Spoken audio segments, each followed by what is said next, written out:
free yourself of the God of Abraham. If something within this video doesn't apply to you specifically, in the context of your religion, or lack thereof, then it doesn't apply.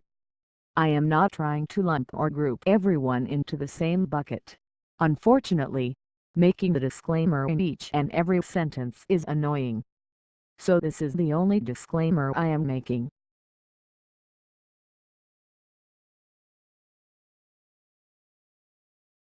Obeying God for many people is an important part to their everyday life.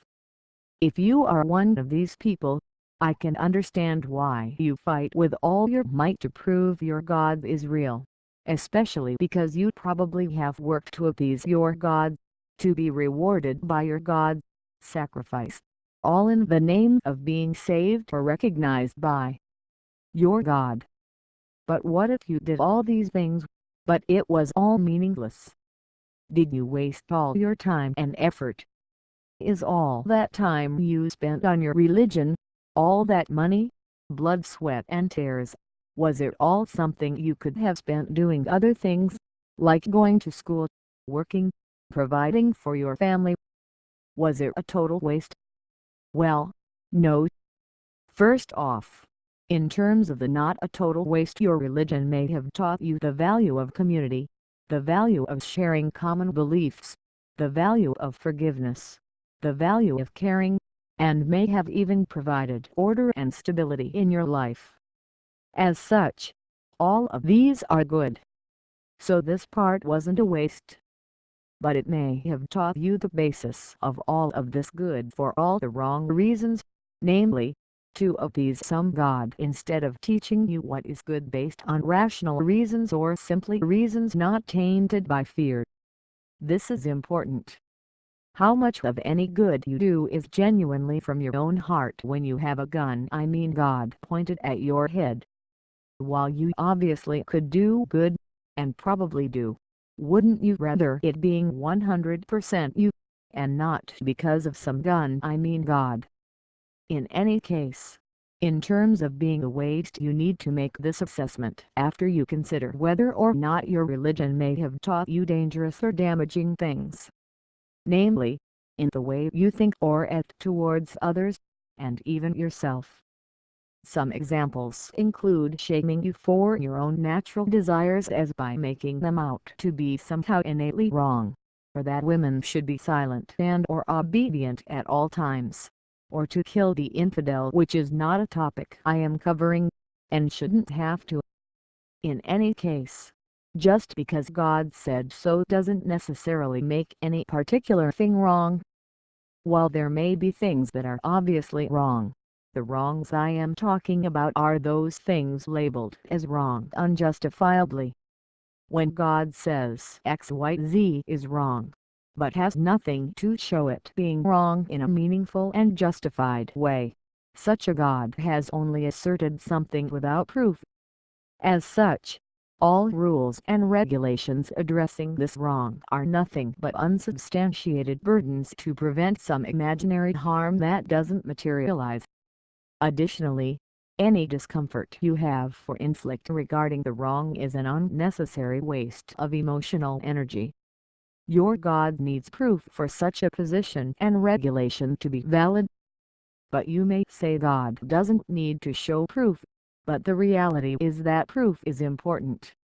Would you send someone to jail without proof? Would you on a jury condemn the person to death without proof? Would you as a voter deny some group of people rights or protections without proof it was to prevent a greater harm? In all these meaningful things, how can proof be important, but proof that what your God says is wrong is not? Proof provides comfort grounded in reality, not in the unseen. Proof can be challenged, but faith cannot, because it demands that you believe something for which has never been shown to be true. When you have proof, you or someone can know the thing claimed to be wrong is based on something real, like how violence causes damage to society, or that overeating is unhealthy. No religious text or God is needed to make a case for the obvious, like murder. But where is the proof that liking sex is wrong? or that being or not being sexually attracted to people of a particular sex/gender is wrong. There is none. As such, you have to decide if you want to believe something is wrong because some god said so, or because you took up the higher calling of doing the thinking for yourself by considering wrong by way of proof of actual harm or risk to cause harm. By considering wrong in terms of such proof, you can give up your religious view on those things unjustifiably considered wrong with all of their rules and regulations which are only burdens to you and others by making you slave to unnecessary thought control and self-persecution. And in doing so, giving up your religion is the next step. Once you can, then you can't truthfully take up the call for an observational-based, human feedback-based, rationally and scientifically based understanding of harm unbiased by the superstitions and childish views of the ancients. Then with firm belief and understanding of wrong by measures of evidence, you as a person can look at the facts and can point out when the evidence is true or false, and explain why. You are truly free to think for yourself. But if you cannot give up your religion where it requires you to live by faith and God, you must accept faith and God cannot offer you what I described. Faith requires blind obedience. Faith requires you to be a slave not only by your actions, but also in your mind. I say this because many religions consider even questioning God, even in thought, as a crime. And if you were to question out loud, the other followers of your faith would probably persecute you, or in some areas of the world, murder you. Is what I said false? But, remember this, if your God is so perfect, so should its reasons be for considering something wrong. But its reasons are not perfect, are they? They are not explained, or if they are, they don't make sense. So where does this leave you? Do you keep wasting time, believing in a God that doesn't make sense, that provides you no deeper answer for right or wrong than the paper upon which such judgments are made? I say no. Give up this waste and become something more. Be free and give up the falsity that is the superstitious views of ancient savages and or ancient ignorant thinkers, and become someone unhindered by religious commands that tell you it is wrong to think for yourself or to be yourself. Take up the power of reason. Take up the power of love. Take up those harmless things without the fear of threats and unfounded wrongfulness. And be not afraid of the unharmful ways. Or do you remain as part of the flock, another mindless sheep begging for forgiveness for those harmless things that which you are or do? Do you keep on listening to words and ideas that make no sense, that run counterfactual to known reality?